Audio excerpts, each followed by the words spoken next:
महाराज के न्याय की जय और उस अन्याय की जय जो भरतवंशी महाराजाधिराज धृतराष्ट्र स्वयं अपने पुत्र दुर्योधन के साथ कर रहे हैं। महाराज का नाम तो भारतवर्ष के इतिहास में रुपहले सुनहरे अक्षरों में लिखा जाएगा, परंतु मैं अपने भांजे और गांधारी पुत्र दुर्योधन के साथ यह अन्याय नहीं होने दूंगा।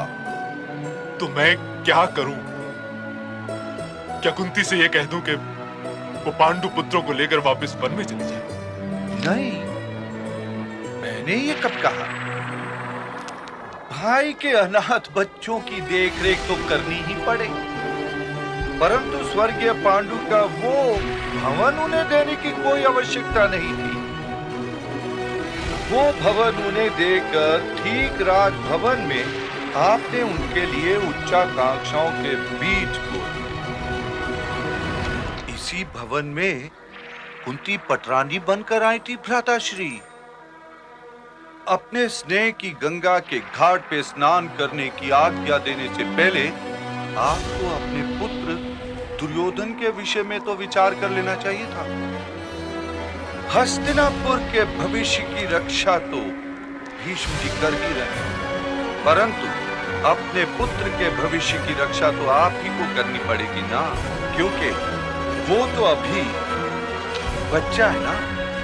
और फिर तनिक ये भी तो सोचिए जीजाश्री कि वे पांडु पुत्र जो अब तक हिमालय के स्वच्छ वातावरण और ऋषि मुनियों के सत्संग में रहे हैं, उनका जी भला राजभवन की भीड़-भाड़ में कैसे लगता?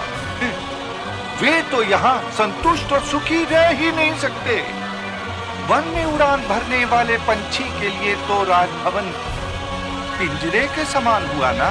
गांधारी से तो कुंती ने यही कहा है कि उन्हें यहाँ हर प्रकार का सुख मिल रहा है। गांधारी की तो आपने भली कही, उसे विचार करना और ऊंच नीच देखना तो आता ही नहीं। अब बच्ची महारानी कुंती, तो उसे तो ये कहना ही चाहिए था।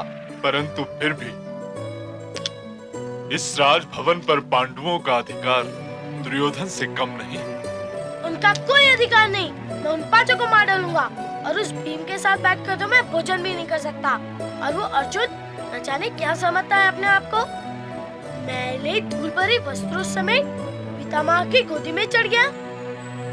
ये लोग राजभवन में रहने योग्य नहीं है पिताश्री।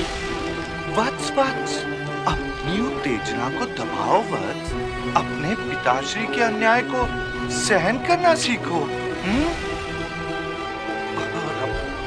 आप भी विश्राम कीजिए महाराज, परंतु सोते जागते अपने राज मुकुट को कस के पकड़ना ना भूलिए।